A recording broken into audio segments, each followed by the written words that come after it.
জুলাই গণ অভ্যুত্থানে আমরা তারুণ্যের যে অপরিসীম ভূমিকা দেখেছি, যে অসীম সাহস দেখেছি, সামনে বাংলাদেশকে যদি বদলে দিতে হয়, গণতান্ত্রিক বাংলাদেশে যদি আমরা সব শ্রেণী পেশার মানুষের উন্নয়ন ঘটাতে চাই, ভাগ্যের পরিবর্তন ঘটাতে চাই, তাহলে তারুণ্যের সেই শক্তিকে আমাদের ধারণ করতে হবে।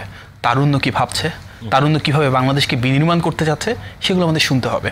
এই কারণেই কিন্তু আমাদের দেশ জুড়ে 4টা প্রোগ্রাম করেছি, 4টে ডিফারেন্ট ডিভিশনাল সিটিতে, এবং 2 দিন করেছিল। প্রথম দিন আমাদের একটা সেমিনার ছিল এবং দ্বিতীয় দিন সমাবেশ ছিল।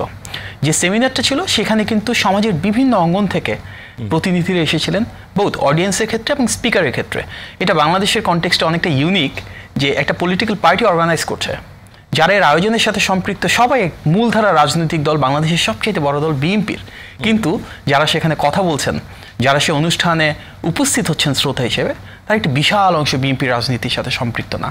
এর মাধ্যমে আমরা চেয়েছি যে বিভিন্ন শ্রেণী পেশার যারা অরাজনৈতিক মানুষ রয়েছেন, যারা তারুণ্যের আইকন রয়েছেন, ওনাদেরকে সম্পৃক্ত করতে, ওনারা বাংলাদেশকে কীভাবে বদলে দিতে চান, ওনাদের চিন্তাগুলো, ওনাদের ভাবনাগুলো, সেগুলো সামনে নিয়ে আসতে। এবং তার পরদিন ছিল তারুণ্যের সমাবেশ। আমরা দেখেছি আমাদের প্রত্যেকটা জায়গায় লক্ষ লক্ষ মানুষ মিলে সেই সমাবেশ মহাসমাবেশে রূপান্তরিত হয়েছিল।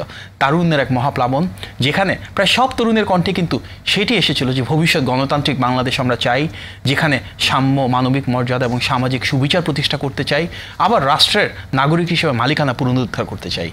সকল তরুণের সমন্বিত কণ্ঠে লাখ লক্ষ মানুষ একত্রিত হয়ে কিন্তু গণতান্ত্রিক সে আকাঙ্ক্ষা, গণতন্ত্রের প্রতি সে অভিযাত্রাকেই প্রস্ফুটিত করেছিল।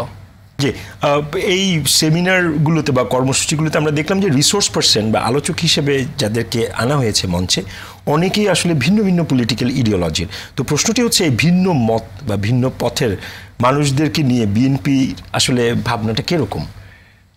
আপনি রাইটলি বলেছেন, এই ধরনের জিনিসটা আসলে আমরা আগে দেখি নাই। আসলে অনেকেই না, আসলে যারা আলোচক হিসেবে ছিলেন সবাই ভিন্ন মত, ভিন্ন পথের, এটা একটা ক্রাইটেরিয়া ছিল।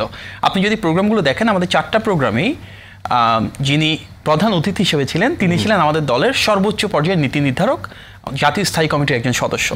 এবং আলোচক হিসেবে যারা ছিলেন, ওনাদের প্রত্যেকেই গণ অভ্যুত্থানে প্যাসিবাদের বিরুদ্ধে রুখে দাঁড়িয়েছিলেন, ভূমিকা রেখেছিলেন, দেশ এবং মানুষের জন্য গণতন্ত্র পুনরুদ্ধারে গণ অভ্যুত্থানে সবসময় জনগণের পাশে ছিলেন। এর পাশাপাশি ওনারা গণতন্ত্র পুনরুদ্ধারের জন্য, ভোটের অধিকার প্রতিষ্ঠার জন্য সবাই এমন একটি বাংলাদেশ চান যেখানে জনগণের ক্ষমতায়ন হবে। কিন্তু এর পাশাপাশি তাদের প্রত্যেকের ক্ষেত্রে এটা প্রযোজ্য, এই যে ভিন্ন মত, ভিন্ন পথ, ভিন্ন আদর্শ, সেটিকে ধারণ করে কিন্তু তাদের মাঝে একজনও বিএনপির রাজনীতির সাথে সরাসরি সম্পৃক্ত না। অনেকে হয়তো ভাবছেন যে যারা এখানে আলোচক হিসেবে এসেছেন, ওনারা কি বিএনপির রাজনীতির সাথে সম্পৃক্ত হয়ে পড়ছেন কিনা। বিষয়টা কিন্তু সেটা না। বিষয়টা হচ্ছে ওনাদের কাউকে, এমনকি দলের সাধারণ সদস্য পদত্ব দেওয়া হচ্ছে না। ওনাদেরকে আনাই হয়েছে এই ক্রাইটেরিয়াতে যে বর্তমানে একটা ইনক্লুসিভ পলিটিক্যাল পার্টি হিসেবে। ইনক্লুশনটা কিসে? ডেমোক্রেটিক ভ্যালিউজের উপর ভিত্তি করে, যারা গণতন্ত্র, মানবাধিকার, আইনের অনুশাসন, বাক স্বাধীনতায় বিশ্বাস করে, যারা জুলাই গণ অভ্যুত্থানে এই ছাত্র জনতা সব রাজনৈতিক দল যে গণতান্ত্রিক অভ্যুত্থান করেছে সেখানে রাইট সাইডে ছিল, ওনাদের সবাইকে একটা প্ল্যাটফর্ম দেওয়া একটা রাজনৈতিক দলের আয়োজনে, যেখানে ওনারা ওনাদের তারুণ্যের ভাবনাটুকু শেয়ার করবেন, কী ধরনের বাংলাদেশ ওনারা দেখতে চান। এখানে কিন্তু পলিটিক্যাল ক্রাইটেরিয়া একটাই ছিল যে ওনারা কেউ বিএনপির সদস্য না।